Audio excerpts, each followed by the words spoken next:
ಎಲ್ಲರಿಗೂ ನಮಸ್ಕಾರ. ಇವತ್ತು ನಾವು ಕಣ್ಣೂರು ಜಿಲ್ಲೆಯ ತಲಶ್ಶೇರಿಯಲ್ಲಿರುವ ತಿರುವಂಗಾಡ್ ಶ್ರೀರಾಮಸ್ವಾಮಿ ದೇವಸ್ಥಾನದಲ್ಲಿ ಇದ್ದೀವಿ.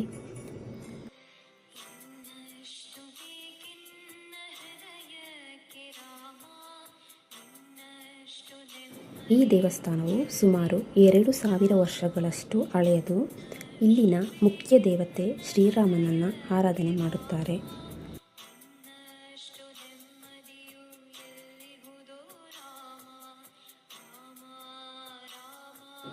ಈ ದೇವಸ್ಥಾನದ ಅತ್ಯಂತ ವಿಶೇಷವಾದ ಸಂಗತಿ ಏನಪ್ಪ ಅಂತ ಹೇಳಿದ್ರೆ, ಈ ದೇವಸ್ಥಾನದ ಮೇಲ್ಛಾವಣಿಗೆ ತಾಮ್ರದ ಹಾಳೆಗಳನ್ನು ಬಳಸಲಾಗಿದೆ. ಅದರಿಂದ ಇದನ್ನು ಬ್ರಾಸ್ ಪಗೋಡ ಅಂತ ಕರೆಯುತ್ತಾರೆ. ಅಂದರೆ ತಾಮ್ರದ ದೇವಸ್ಥಾನ ಅಂತಲೂ ಸಹ ಕರೀತಾ ಇದ್ರಂತೆ.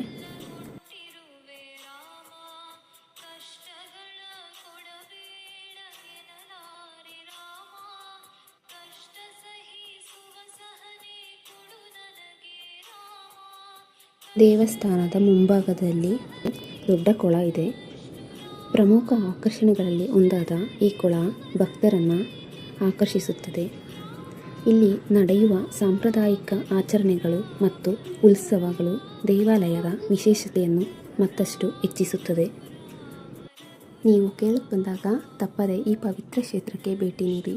ಈ ವಿಡಿಯೋ ನಿಮಗೆ ಇಷ್ಟವಾಗಿದ್ದರೆ ಲೈಕ್ ಮಾಡಿ, ಹಾಗೆ ನಮ್ಮ ಚಾನಲನ್ನು ಸಬ್ಸ್ಕ್ರೈಬ್ ಮಾಡೋದನ್ನು ಮಾತ್ರ ಮರಿಬೇಡಿ. ಧನ್ಯವಾದಗಳು.